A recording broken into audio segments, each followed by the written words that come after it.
আসসালামু আলাইকুম ওয়া রাহমাতুল্লাহ। সুপ্রিয় পঞ্চম শ্রেণীর শিক্ষার্থীবৃন্দ, তোমরা সকলে কেমন আছো? আশা করি আল্লাহর অশেষ মেহেরবানিতে তোমরা সকলে ভালো আছো। ইনোভেটিভ এডুএড ফেসবুক পেজ এবং ইউটিউব চ্যানেলের পক্ষ থেকে তোমাদের সকলকে অভিনন্দন জানিয়ে আমরা শুরু করছি আজকের ক্লাস। আজকের এই ক্লাসে আমরা শিখব এবং পড়ব তোমাদের ইংরেজি বইয়ের ইউনিট 1 লিসন 1 সম্পর্কে। তাহলে চলো দেরি না করে শুরু করা যাক আজকের এই ক্লাসটি। প্রিয় শিক্ষার্থীবৃন্দ, আমরা ইউনিট 1-এ প্রথমেই হেডিংয়ে যে ওয়ার্ডটা আছে সে ওয়ার্ডটা হচ্ছে হ্যালো। হ্যালো শব্দের অর্থ হচ্ছে ওহে। আমরা এই লিসন 1-এ আমরা মূলত যেই টপিকটা নিয়ে আলোচনা করব বা আমরা এটা পড়ার পরে যে বিষয়টা শিখব সেটা হচ্ছে একজন অপরিচিত ব্যক্তির সাথে কিভাবে পরিচিত হতে হয়, কিভাবে নিজেকে পরিচিত করতে হয়, সেই বিষয় সম্পর্কে আমরা আজকের এই ক্লাসে শিখব। দেখো, রিড অ্যান্ড সে। রিড অর্থ হচ্ছে পড়ো, অ্যান্ড অর্থ হচ্ছে এবং, সে অর্থ বলো। পড়ো এবং বলো। আমরা এই যে ছবিটা আছে এই ছবিতে আমরা কি দেখতে পাচ্ছি? দেখো, এখানে এই যে ছবিটা আছে বা এই পিকচারটা আছে এটা হচ্ছে একটা স্টেশনের একটা ছবি। এখানে দুজন মেয়ে একটি বেঞ্চের উপর বসে কথা বলছে। এখানে একটা মেয়ে হচ্ছে এবং তাদের পাশে তোমাদের যে সাদা চুলওয়ালা যে মেয়েটা আছে ওর পাশে একজন পুরুষ দাঁড়িয়ে আছে। সে হচ্ছে তার বাবা এবং সে হচ্ছে কি জেসিকা, সরি। আর কালা চুলওয়ালা যে মেয়েটা আছে সে হচ্ছে সীমা। তো সাদা চুলওয়ালা মেয়েটা যেটা আছে ওর নাম হচ্ছে জেসিকা আর ওর নাম হচ্ছে কি সীমা। তারা স্টেশনে বসে একে অপরের সাথে কথা বলছে এবং পরিচিত হচ্ছে। এখন চলো আমরা তারা কিভাবে পরিচিত হচ্ছে, নিজেকে পরিচিত করছে সেই বিষয়গুলো আমরা একটু দেখি। দেখো, প্রথমেই বলছে Seema, hello, may I introduce myself? আমি কি নিজেকে পরিচিত করতে পারি? I am Seema. আমি সীমা। এখানে ইন্ট্রোডিউস শব্দের অর্থ হচ্ছে পরিচিত করা, অর্থাৎ ইন্ট্রোডিউস নিজে যদি কারোর সাথে পরিচিত হইতে হয় তাহলে আমরা ইন্ট্রোডিউস শব্দটা আমরা ব্যবহার করি। May I introduce myself? আমি কি পরিচিত হতে পারি? I am Seema. আমি সীমা। জেসিকা বলতেছে হাই, অর্থাৎ হ্যালো এর উত্তরে জেসিকা কি বলছে? Hi, I am Jessica. আমি জেসিকা। এই যে এই আই এম শব্দটা আছে এটা হচ্ছে আই এম এর শর্ট ফর্ম। আমরা যখন কোনো একটি বাক্যের সাবজেক্ট এবং সাহায্যকারী ভার্ব একসাথে বসাই তখন আমরা এই দুইটাকে শর্ট ফর্মে আমরা লিখতে পারি। আর শর্ট ফর্ম লেখার সময় অবশ্যই আমাদেরকে উপরে অ্যাপোস্ট্রফি দিতে হবে। তারপরে সীমা কি বলছে দেখো, where are you going Jessica? Jessica, তুমি কোথায় যাচ্ছ? গো অর্থ হচ্ছে যাওয়া, এটা একটা ভার্ব। তুমি কোথায় যাচ্ছ? জেসিকা বলতেছে I am going to Chittagong.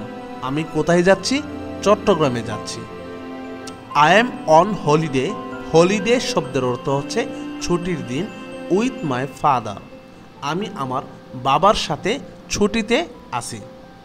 সীমা বলতেছে রিয়েলি? সীমা আশ্চর্য হয়ে বলতেছে সত্যি? হোয়ার আর ইউ ফ্রম? তুমি কোন জায়গা থেকে এসেছো বা তুমি কোন জায়গা থেকে এসেছো? জেসিকা বলতেছে I am from the United kingdom. আমি যুক্তরাজ্য থেকে এসেছি। ইউনাইটেড কিংডম এর অর্থ হচ্ছে, ইউনাইটেড অর্থ যুক্ত আর কিংডম শব্দের অর্থ হচ্ছে কি রাজ্য।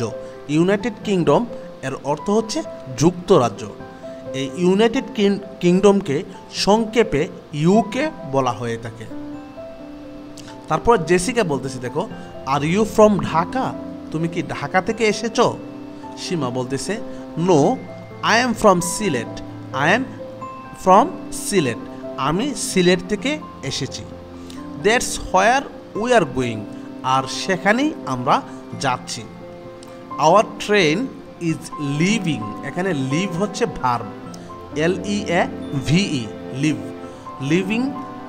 আর আমরা যখন কোনো একটা ভার্বের শেষে ই থাকে আর এর আগের অক্ষর যখন কনসোনেন্ট থাকে, তখন আমরা যখন এটার সাথে আইএনজি যুক্ত করি, তখন শেষের যে ইটা আছে এই ইটাকে উঠাই দিতে হবে। তো এখানে ইজ হচ্ছে সাহায্যকারী ভার্ব। তোমরা সবাই জানো যে am is are, was, were এর পরে সবসময় ভার্বের সাথে আইএনজি যুক্ত করতে হয়। তো লিভ হচ্ছে ভার্ব, লিভ অর্থ ত্যাগ করা। Our train is leaving in 10 minutes. Seema বলতেছে আমাদের ট্রেন 10 মিনিটের ভিতরে ছেড়ে যাবে। তারপর জেসিকা কি বলতেছে, হ্যাভ এ গুড জার্নি, তোমার ভ্রমণ শুভ হোক। এখানে জার্নি শব্দের অর্থ হচ্ছে কি ভ্রমণ, তোমার জার্নি বা তোমার ভ্রমণ শুভ হোক। সীমা বলতেছে থ্যাংক ইউ, ধন্যবাদ। Nice meeting you too, meet শব্দের অর্থ হচ্ছে কি করা, দেখা করা বা সাক্ষাৎ করা। তোমার সাথেও দেখা হয়ে ভালো লাগলো Jessica. Have fun in Chittagong, have fun, fun শব্দের অর্থ হচ্ছে মজা করা। চট্টগ্রামে তুমি মজা করো বা চট্টগ্রামে যে তুমি উপভোগ করো বা আনন্দ করো। জেসিকা বলতেছে থ্যাঙ্কস, থ্যাঙ্কস শব্দের অর্থ হচ্ছে ধন্যবাদ জানানো। জেসিকা ধন্যবাদ জানিয়েছে এবং বলতেছে নাইস মিটিং ইউ টু, তোমার সাথেও দেখা হয়ে ভালো লাগলো। আমরা এই পার্টে মূলত এই রিডিংটার আমরা প্রত্যেকটা শব্দ অর্থ করে আমরা শিখলাম। এখন এই ইউনিট 1-এর লেসন 1 থেকে কিছু প্রশ্ন করছে। দেখো প্রশ্নগুলো আমরা একটু দেখি। এটা হচ্ছে লেসন 2-3-তে কি বলছে। এখন আমরা কিছু পেয়ার ওয়ার্ক শব্দের অর্থ হচ্ছে যুগল কাজ, অর্থাৎ জোড়ায় বসে তোমরা একে অপরের সাথে একজনকে প্রশ্ন করবা আরেকজন উত্তর দেবা। Ask and answer the questions, ask অর্থ জিজ্ঞেস করা, আনসার অর্থ উত্তর দেওয়া। আস্ক জিজ্ঞেস করো, অ্যান্ড আনসার দ্য কোয়েশনস এবং এই প্রশ্নগুলোর উত্তর দাও। অর্থাৎ জোড়াই কাজ, পেয়ার ওয়ার্ক মানে হচ্ছে কি যুগল কাজ বা জোড়াই কাজ। এখানে দুজন ফ্রেন্ড অর্থাৎ তুমি তোমার বান্ধবীর সাথে বা বন্ধুর সাথে একজন প্রশ্ন করবা আরেকজন উত্তর দেবা। দেখো প্রথম প্রশ্ন, হোয়ার is Jessica going, where is Jessica going. এই বাক্যের মধ্যে জেসিকা হচ্ছে সাবজেক্ট, তো আমাদের আনসারটা কীভাবে লিখতে হবে, জেসিকা ইজ গোয়িং। দেখো জেসিকা ইজ গোয়িং, কোথায় যাচ্ছে, Jessica is going to Chittagong. Answer কি হবে, Jessica is going to Chittagong. এরপরে দেখো দ্বিতীয় যে প্রশ্নটা আছে, হোয়াই শব্দ অর্থ হচ্ছে কেন। Why is Jessica going there, Jessica সেখানে কেন যাচ্ছে। দেখো আনসারটা কিভাবে সাজাবো, Jessica is going there, Jessica সেখানে যাচ্ছে to spend her holiday with her father, তাদের ছুটি কাটানোর জন্য তার বাবার সাথে। আনসারটা কি হলো, Jessica is going there to spend her holiday, spend SPEND, spend শব্দ অর্থ হচ্ছে ব্যয় করা, স্পেন্ড হার হলিডে তার ছুটির দিন কাটানোর জন্য উইথ হার ফাদার তাদের বাবার সাথে। তারপর তৃতীয় যে প্রশ্নটা করছে, দেখো where is Jessica from, Jessica কোন জায়গা থেকে এসেছে। আমরা রিডিংয়ে কী শিখছিলাম, Jessica is from the United kingdom.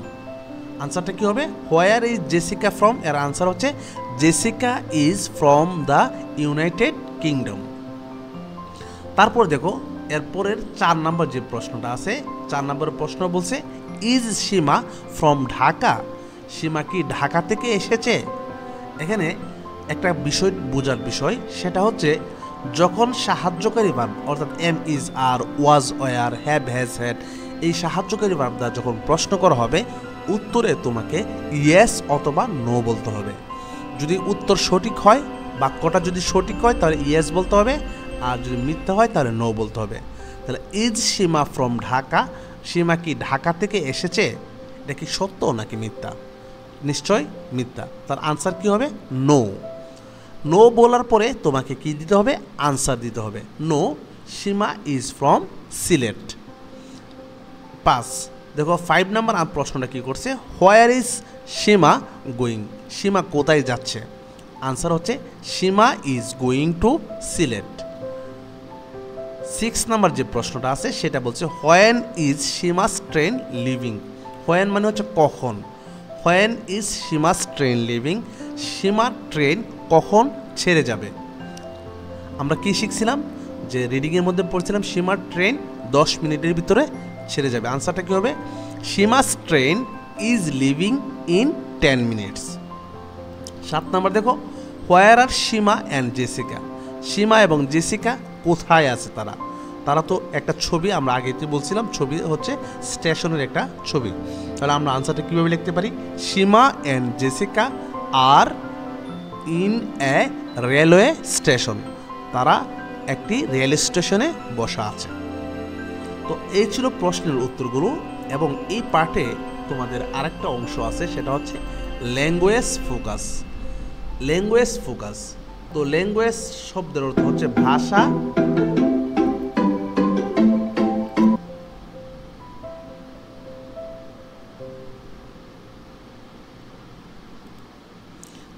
দেখো এই পাশে মূলত আমরা এরপরে সি নাম্বার যেটা শিখবো সেটা হচ্ছে ল্যাঙ্গুয়েজ ফোকাস। আচ্ছা, ল্যাঙ্গুয়েজ শব্দের অর্থ হচ্ছে কি, ভাষা। ল্যাঙ্গুয়েজ শব্দের অর্থ হচ্ছে কি, ভাষা, আর ফোকাস মানে হচ্ছে আলোকপাত করা, অর্থাৎ কোনো একটা ভাষাকে আলোচনা করা সম্পর্কে। ভাষা বা ল্যাঙ্গুয়েজ, আমরা গ্রামাটিক্যাল কিছু বিষয় শিখব। দেখো কি লেখা আছে, ইউজফুল এক্সপ্রেশন। ইউজফুল মানে হচ্ছে দরকারি বা প্রয়োজনীয়, এক্সপ্রেশন শব্দের অর্থ হচ্ছে অভিব্যক্তি, মানে প্রয়োজনীয় অভিব্যক্তি। দেখো কি বলছে, at the beginning of a conversation. Conversation শব্দের অর্থ হচ্ছে কৌতুককথন। At the beginning of a conversation, একটি মানে হচ্ছে আলোচনার শুরুতে আমরা কি বলে থাকি, may I introduce myself, এই কথাটা আমরা বলি, এবং আই এম বলে আমরা নিজেদের নামটা বলি। তাহলে তুমি যদি তোমার নাম যদি কি হয়, রিফাত হয়, তাহলে তুমি কিভাবে আনসার করবা, তুমি যদি আর কারোর সাথে কি হো পরিচিত হতে চাও, তাহলে আমরা কীভাবে বলবো, মে I introduce my self, I am Rifat. তারপর দেখো, এট দ্য এন্ড মানে হচ্ছে শেষ। At the end of a conversation, একটা আলোচনার শেষে আমরা মূলত যে বাক্যগুলো বলতে পারি সেটা হচ্ছে নাইস মিটিং ইউ, অথবা সি ইউ, অথবা সি ইউ লেটার। তাহলে সি ইউ লেটার, এখানে লেটার শব্দের অর্থ হচ্ছে পরবর্তীতে কি হবে তোমার সাথে, নাইস মিটিং ইউ, তোমার সাথে দেখা হয়ে ভালো লাগলো। সি ইউ আবার দেখা হবে, মানে সি ইউ তোমার সাথে দেখা হবে, সি ইউ লেটার পরবর্তীতে আবার কি হবে, দেখা হবে। তো এরপরে দেখো ডি নাম্বার পেয়ার ওয়ার্ক দিছে। পেয়ার ওয়ার্ক মানে হচ্ছে যুগল কাজ। কি বলছে, ইন্ট্রোডিউস ইউর সেলফ, তুমি নিজেকে পরিচিত করো। Use the useful expression. Use মানে হচ্ছে ব্যবহার করা, ইউজফুল মানে হচ্ছে প্রয়োজনীয়, এক্সপ্রেশন শব্দের অর্থ হচ্ছে অভিব্যক্তি। তুমি প্রয়োজনীয় অভিব্যক্তিগুলো ব্যবহার করো। আজকের ক্লাসটি মূলত এই পর্যন্তই, দেখা হবে পরবর্তী ক্লাসে। সেই পর্যন্ত ভালো থাকো, আল্লাহ হাফেজ।